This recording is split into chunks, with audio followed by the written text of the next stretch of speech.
It started quietly, not with a fight, not with shouting, but with silence. The kind that creeps in slowly, where two people who once shared everything start tiptoeing around each other's truths. We didn't call it a breakup at first. We danced around the edges, calling it space, calling it a pause, but in my chest I knew a soft ending was still an ending, and it hurt, deeply. The first few weeks were chaos inside me. I felt everything all at once: longing, confusion, grief, and the ache of missing someone who was still somehow around. If you read my thoughts then, they were heavy, full of pain, full of doubt, full of waiting. But I held on. I watched myself crawl out of that place slowly. I stopped waiting for her good morning. I stopped needing to be needed, and in that stillness something powerful began to bloom. I was learning to let go without anger. We still talked. Odd, isn't it?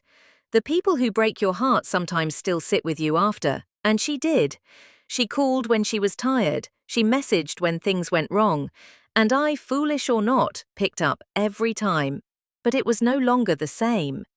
She trusted me still, told me, if anyone has the right to judge me, it's you. And those words, they hit me like a quiet storm.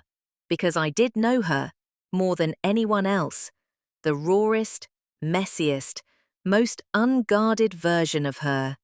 I saw it, I loved it, and I let it go. Then one night, while I was just trying to move forward, she messaged again. "Can I call you?" Of course, I answered. And somewhere in our short exchange she asked, "Will you not come?" I felt the softness of it, the longing, the piece of her that still wanted me to show up. But I didn't dive into old waters. I just stayed there, kind, calm, clear. Because by then, I wasn't trying to fix anything. I wasn't hoping. I wasn't waiting. I was okay. What remained between us was no longer romance. It was something gentler, friendship maybe, or a mutual respect that comes only after pain. I knew I still cared. I knew I'd show up if she needed help, but I also knew I would never return to what we had. And that's the quietest kind of growth, when you still care but choose yourself.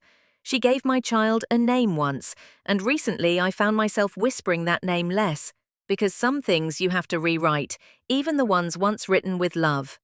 And there were days when I missed her, and days when I was angry, but mostly, there were days I just lived. Did laundry, took care of the kids, tried to bike, failed at it, laughed, ate pizza, felt guilty, danced it off, cried, then laughed again. Now I'm not waiting anymore. We may speak, we may not, but I carry